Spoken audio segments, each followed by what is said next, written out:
ရှမ်းပြည်နယ်ရဲ့မြို့တော်တောင်ကြီးကရက်ကွက်တချို့မှာမိုးရသည့်ကာလမိုးရမှုများတဲ့ဆိုရင်ရေကြီးရေရှမ်းမှုတွေဖြစ်ပေါ်နေတာကြောင့်မြို့ခံတွေရဲ့နေအိမ်တွေထဲရေဝင်ရောက်တာတွေရှိနေပါတယ်။မိုးများများရွာတိုင်းဦးကြီးခန့်ရက်ကွက်ကနေအိမ်တွေထဲရေဝင်ရောက်ပြီးအုတ်တိုင်းပြိုကျတာတွေလည်းထက်ခါကြုံတွေ့နေရတာတခြားရက်ကွက်တွေမှာလည်းရေကြီးတာတွေရှိနေပါတယ်။ အင်ဝင်အိမ်ချက်နေဖြစ်သွားတဲ့အတွက်ကြောင့်မလို့ဘာတွေဖြစ်လာလဲဆိုတဲ့အခါကျတော့ကွန်ကရစ်တွေအားခင်းကြရတယ်ကွန်ကရစ်တွေခင်းတဲ့အခါမှာရေက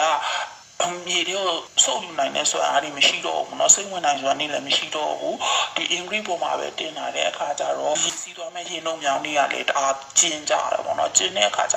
တော့ဒီရေတွေကအားများလာတဲ့အချိန်မှာဆိုရှင်ရှန်တက်လာတော့ထွက်เสียမရှိတဲ့အခါကျတော့ဒီလူနေအိမ်တွေကိုမြုပ်သွားစေတာပေါ့เนาะ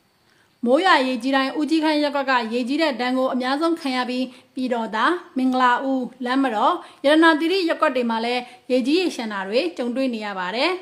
။ရေကြီးချိန်ရေနှုံမြောင်းဆင်းဖို့နေရာကျင်းပြီးအမိုက်ပစ်ဖို့နေရာတွေလည်းစနစ်တကျမရှိတာကြောင့်ရေကြီးရေရှမ်းတာတွေပိုဆိုးနေတာပဲဖြစ်ပါတယ်။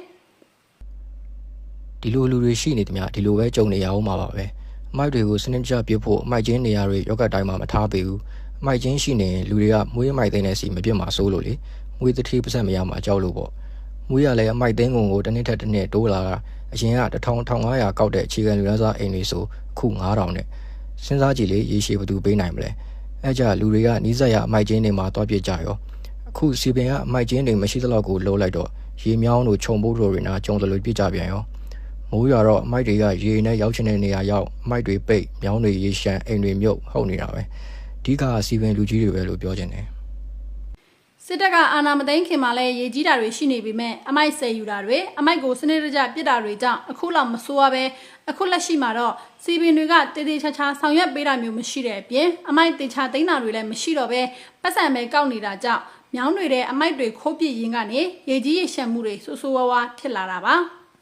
ပြီးခဲ့တဲ့မေလ15ရက်နေ့မှာရေကြီးရေရှမ်းမှုကြောင့်အုတ်တိုင်းပြိုသွားတဲ့နေအိမ်ကအခုတစ်ခေါက်မိုးရွာချိန်မှာလည်းအုတ်တိုင်းတွေထပ်ပြိုတာတွေကြုံတွေ့နေရပါတယ်ရေနှုံမြောင်းထမချက်နိုင်ရင်တော့မြောင်းရည်နေရာလွှဲပေးနိုင်ရင်နည်းနည်းလေးအဆင်ပြေနိုင်တယ်လို့မြို့ခံတွေကပြောပါတယ်။ဒီမှာနည်းနည်းမှာ